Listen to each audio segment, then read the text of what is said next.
Welcome to Mershman Seeds Cup of Joe. On this episode, our 2023 product guide is available now. Flip through it on our website. We've released our newest products and hear why we do not use allocations on our new products. Joe and Ben talk about how our starting line seed treatment is second to none and what is so unique about it. We talk about scouting for pests to finish out your crops and getting your combine ready. Hi, this is Joe Mershman. Welcome to Mershman Seeds Cup of Joe. Today we have Ben and Turk, middle of August. Lots going on, again, as always, when it comes to this crop. Ben, what do you think? Well, if you have not already, we have released our Mershman Seeds 2023 seed guide for this year.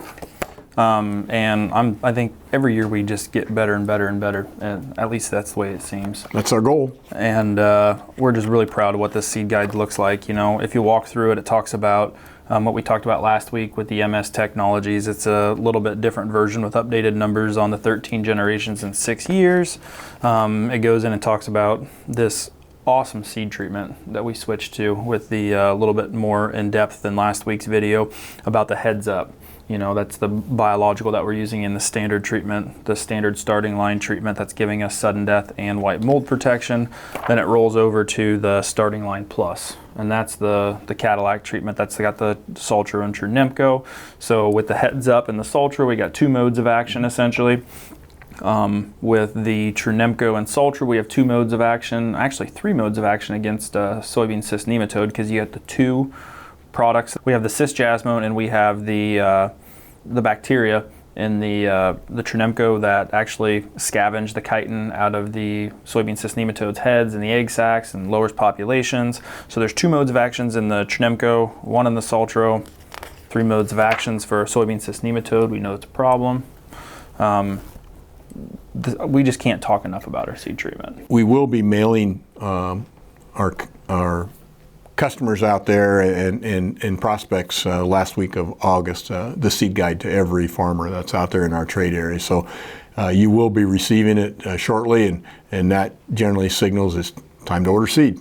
I mean, really makes sense to order your seed early. Now, maybe not so much from the other companies, but for Mershman Seeds, we actually take that order as a serious order.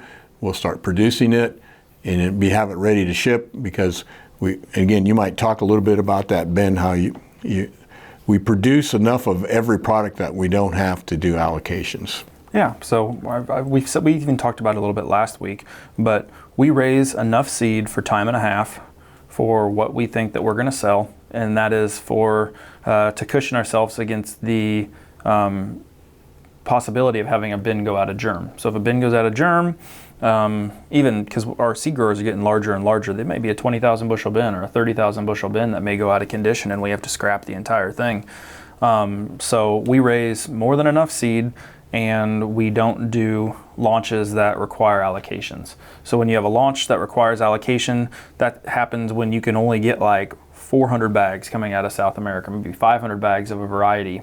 Now, all of that seed, we turn around, we use it for seed production, and we make sure that we can ramp up in a huge style and be able to make full launches the following year. But many of the other companies will take that seed and use it as seed production and try to get a small launch. And when you have those small launches, somebody's not going to be happy. Yeah, somebody's not going to be happy. And I don't know about you, but we literally do not work here to make people unhappy. We work here to make people happy. And so the other thing too is, Ben, is you get another year to look at that product in the real world. And I think it's the right approach. So and then I know some farmers say, well, you know, I'm going to wait till after harvest before I order my seed. You can do that. That's fine. We're more than happy to take your order after harvest. But next year will be different than this year. You really look at your genetics. You put together a portfolio of products based on what your limiting factors are. The yield of this year's products will not predict what next year's products are going to yield. So I always tell farmers, the only reason that you'd want to wait to order your seed is because you want to pay more. So if you want to wait till next spring, you run the risk of not getting the variety you want, and plus you'll pay full price. And I don't know about you, but Most people don't like to pay full price. They like a little discounts, and we incentivize farmers to order and pay cash early, which lowers their seed costs. And everybody knows that seed costs is going up across the board because of commodity prices for number one. So we can sit down with you right now and basically set up your entire portfolio for your soybean varieties and corn varieties and even alfalfa, and make sure that you're all set and get the lowest prices of the year. Yep. Some other changes that we have for this year. If you keep rolling through the seed guide there, we have conventional soybeans that we're offering. We had a small pilot program last year where we started with a few different conventional numbers. This year we're still operating in a smaller range there. But we have a couple different conventional numbers. We were running a 2.8 and a 3.7 and a 4.0 this year. So we got some conventional options. We have a lot of new 23 series soybeans that we'll be highlighting over the next couple weeks on Cup of Joe. That rolls us into the wheat. If you haven't got your wheat ordered by this time, now's the time to be thinking about wheat. Commodity price, the double crop options, the yields that we know that we can get off these wheats. The ultra early lines are completely different than what most have in the industry. We're really, really excited about our wheat. And plus we beefed up our seed treatment this year. Yep. And put additional improved biostimulant in there. So I'm excited about wheat and then the opportunities it will create for our customers. Yep, I've actually been looking through a couple of our competitors' seed guides, and they will run half of what we run in the biostimulant portion. They'll still call it a biostimulant, but it's mainly nutritionals. So it is Tripidity is made up of two components, Rapidity and Triazon. It is the Triazon component of stuff which has the nutritional aspect of what that seed needs. A lot of them are lacking what the full package of Tripidity is. So.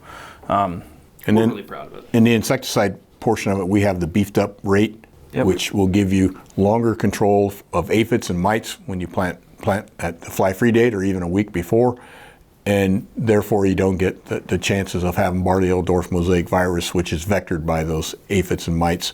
And the other insect that can give you a problem too is Hessian fly. So a lot of companies can save money on their seed treatment by just putting on the base rate of the insecticide. You need to really have what's called the southern rate in order to give you good protection, because you need more than just 2 weeks. You got to have out there 30 to 40 days of protection if you're going to get the control that you need against these insects that can do a lot of damage. Yep. So I'm excited. Best seed guide yet. Can't wait to get it in all of our customers' hands so they can take a look at stuff and see what we're doing different this year, because we've made a lot of step changes in a lot of different directions. Everything that we've done is for yield. I mean, every year we focus on yield. Unlike some of the companies out there that I know that focus on how much additional gross profit can we extract out of our seed. That's not the way we run our company. We haven't ran it that way as we go. We're starting our 69th year, and the key thing has always been putting the yield first, putting the farmer's needs first, and that's the philosophy we follow, and that's critical. And Ben, what you've done in seed treatment this year is going to, if you don't understand it, please call us. We'd like to walk you through it, because there's going to be other companies say they have something equal or better, and they don't. They really don't. And we'd like to walk you through it. It'd be pretty hard to replicate. Turk? Well, it's that time of year. State fairs are on, county fairs are finishing up, field days are starting in some areas, football's getting ready to start, kids are going to be going back to school in about 2 weeks. So, summer's about over, Joe. Where to go? Combines are going to start getting out and getting ready, because as hot as it's been, I think we're going to have a little bit of earlier harvest than we've seen in past years. Yep, I wouldn't disagree with you on that, Turk. And stink bugs are something to be scouting for, because they're a piercing insect where you don't notice the damage they do. They pierce into that pod, and in certain areas, particularly our southern Illinois market, we're seeing huge populations of stink bugs, and they can be really detrimental to your grain quality and your yield. Yeah, you got stink bugs and you got pods that are filling. It it doesn't take very many to make a big difference in yield, does it, Ben?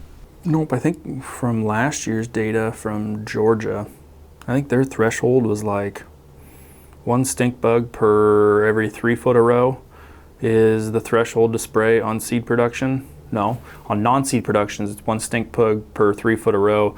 On seed production fields, it's 1 stink bug per 1 foot a row. That's right. So that's right. I remember that. 3 times less the volume when it comes to your sweep nets or your visual scouting. And it's one that sneaks up on you because you don't see the chewing, because they just pierce the pod and basically suck the insides out of it. Mm-hmm. So once they pierce it, that everything inside that pod's going to deteriorate. Yeah, it's going to mold. It's going to mold. So then when you harvest it in the fall, you're going to see moldy beans in your grain sample and say, where's these moldy beans coming from? Well, stink bugs. You really can't tell by looking. You got to break that pod open and look on the inside of that pod, and you can see the hole. Usually there's a pierce mark, a brown mark. Yep. In southern Illinois, you better have your antenna high and be watching for that one, because it's a very detrimental insect. Yep, and be paying attention to which insecticides work better than others on stink bugs. So. Okay. Anything else? That's all I have. Well, we haven't told a bar joke for a while, and we've had a lot of fun with bar jokes at Cup of Joe. So this one here is a little bit about me, okay? I don't know if you knew this, Turk, but it takes me 10 minutes to walk to the bar from where I live, but over an hour to walk home. The difference is staggering. Yeah. I didn't know you were a bar fly. I didn't know it either. Anyhow, thanks for watching this week. We hope you and your family are safe and healthy, and we'll see you next week. Take care.